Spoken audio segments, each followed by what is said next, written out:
अस्सलाम वालेकुम दोस्तों आज के दौर के अमीर तरीन शख्स बिल गेट्स के नाम से तो आप सब वाकिफ होंगे और आप बिल गेट्स की दौलत जो कि तकरीबन 80 बिलियन डॉलर है उससे बहुत ज़्यादा समझते होंगे।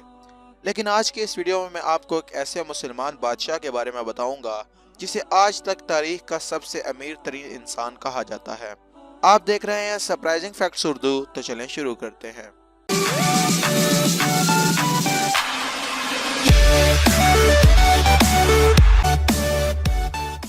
दोस्तों आज मैं आपको माली के बादशाह मानसा मूसा के बारे में बताऊंगा। उसका असल नाम मूसा था और मानसा के मायने होते हैं बादशाहों का बादशाह। दोस्तों मानसा मूसा वाकई ही दुनियावी बादशाहों में अब तक का सबसे बड़ा और अमीर तरीन बादशाह था। उसके पास उस दौर में हजारों किलो सोना था और उसके असासों की मालियत आज के दौर में 200 ट्रिलियन डॉलर से भी ज्यादा बनती है। अब आप खुद ही सोचें कि आज का अमीर तरीन इंसान बिल गेट्स मानसा मूसा के सामने क्या हैसियत रखता है। दोस्तों मानसा मूसा के बारे में बहुत कम लोग जानते हैं। अभी तक मैंने आपको सिर्फ मानसा मूसा का तारुफ कराया है। अब इसकी ज़िंदगी पर थोड़ा गौर करते हैं। मानसा मूसा अफ्रीका के मुल्क माली का 14वीं सदी का बादशाह था। दोस्तों ये सल्तनत इतनी बड़ी थी कि इसके एक कोने से दूसरे कोने तक जाने में पूरा एक साल लग जाता था। मानसा मूसा ने माली पर 1312 से 1337 के दरमियान हुकूमत की, जो कि तकरीबन 25 साल बन जाती है, और इसके बाद इसकी वफात हो गई। मानसा मूसा एक नहायत ही बाअसर ख़ानदान में पैदा हुआ। उसके दादा ने माली की सल्तनत को बनाया था, लेकिन मानसा मूसा बादशाह किस्मत से ही बना। दोस्तों हुआ कुछ यूं कि उस वक्त का माली का बादशाह, जिसका नाम अबू बकर था, हज करने के लिए माली से सऊदी अरब निकल पड़ा। उस दौर में हवाई जहाज़ तो हुआ नहीं करते थे, इसलिए सफ़र करने के लिए ऊँटों और घोड़ों का इस्तेमाल किया जाता था। बादशाह अबू बकर ने जाते वक्त अपनी सल्तनत का सारा इंतज़ाम मानसा मूसा के हवाले कर दिया, ताकि उसकी गैर मौजूदगी में मानसा मूसा सल्तनत को चला सके।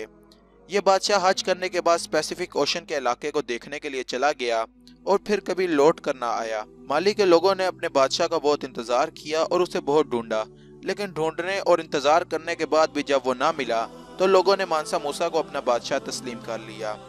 मानसा का मतलब ही बादशाह होता है, इसलिए इसे मानसा मूसा कहा जाता है। मानसा मूसा को अरबी में अबूर हासिल था और उसने 324 में हज की सआदत भी हासिल की। मानसा मूसा का हज का सफ़र भी बहुत दिलचस्प था। माली से सऊदी अरब तकरीबन 4000 मील का सफ़र उसने तय करना था, लेकिन मानसा मूसा एक पूरा शहर लेकर अपने साथ चला। इस सफ़र की तैयारी में कई महीने लग गए। इस सफ़र में उसके साथ 12,000 गुलाम मौजूद थे और हर गुलाम के पास तकरीबन 2 किलो सोना मौजूद था। इस काफिले में घोड़े और ऊँटों समेत और कई जानवर भी शामिल थे। कहा जाता है कि इस सफर में 21 ऐसे ऊंट भी मौजूद थे जिनके ऊपर सिर्फ सोना लाद कर लेकर जाया जा रहा था। हर ऊंट के ऊपर 23 से 136 किलो के करीब सोना लदा हुआ था। मानसा मूसा ने यह तमाम सोना दौरान सफर जरूरतमंदों और गरीबों में बांट दिया। मानसा मूसा सोना बांटने में इतना सखी था कि उस दौर में उस खित्ते में सोने की वैल्यू बिल्कुल खत्म हो गई। कहा जाता है कि मानसा मूसा ने अपने सफर के दौरान तकरीबन 8000 किलो से ज्यादा का सोना बांटा। लोग शिद्दत से उस बात का इंतजार करते थे कब मानसा मूसा यहाँ से गुजरे और उन्हें सोना मिल सके। मानसा मूसा की इस सखावत की वजह से सोना अगले कई सालों तक एक मामूली सी चीज़ बना रहा। मानसा मूसा ने सोने को फिर से कीमती बनाने के लिए मिस्र से सारा का सारा सोना खरीद लिया। दोस्तों ये दुनिया की तारीख का वो पहला वाकया था जब एक शख्स तकरीबन पूरी दुनिया की कीमत को काबू कर रहा था। जैसा कि मैंने आपको पहले ही बताया कि माली एक बहुत बड़ी सल्तनत थी और इसके एक कोने से दूसरे कोने की तरफ जाने में तकरीबन एक साल का अरसा लग जाता था। तो मानसा मूसा ने सोचा कि वो माली की पूरी सल्तनत को अकेला नहीं संभाल सकता और वो तमाम लोगों के मसाइल हल नहीं कर सकता। तो उसने माली को मुख्तलिफ सूबों में बांट दिया और हर सूबे का एक गवर्नर और उसमें मौजूद हर एक गाँव का एक नाज़िम मुकर्रर कर दिया। माली एक नहायत अमीर सल्तनत थी, इसमें कई सोने की कानें मौजूद थी। मानसा मूसा ने अपने दौर में तालीम को मुफ्त कर दिया और उसने माली में उस वक्त की दुनिया की सबसे बड़ी यूनिवर्सिटी भी बनवाई। तालीम मुफ्त होने की वजह से दूर दूर से लोग वहाँ तालीम हासिल करने आते थे। कहा जाता है कि मानसा हर जुमे को एक मस्जिद बनवाया करता था। उसने माली को उस वक्त की जदीद तरीन रियासत बना दिया था।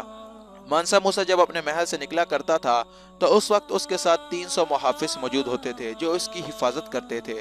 लोग मानसा मूसा का बेसब्री से इंतजार करते थे ताकि वो आए और उनमें सोना और अशरफियाँ बांट सके। दोस्तों मानसा मूसा की वफात कैसे हुई इसके बारे में तारीख दानों की मुख्तलिफ राय है। کچھ کہتے ہیں کہ جب وہ حج سے واپس آیا تو اس کی وفات ہو گئی، جبکہ کچھ لکھتے ہیں کہ اس کی وفات 1937 میں اس وقت ہوئی جب وہ اپنے بیٹے کو بادشاہ بنانے کی تیاریاں کر رہا تھا اور بیماری کی وجہ سے دم توڑ گیا۔ تو دوستوں میں امید کرتا ہوں کہ آپ کو دنیا کی تاریخ کے امیر ترین انسان مانسا موسا کی زندگی پر مبنی یہ ویڈیو پسند آئی ہوگی۔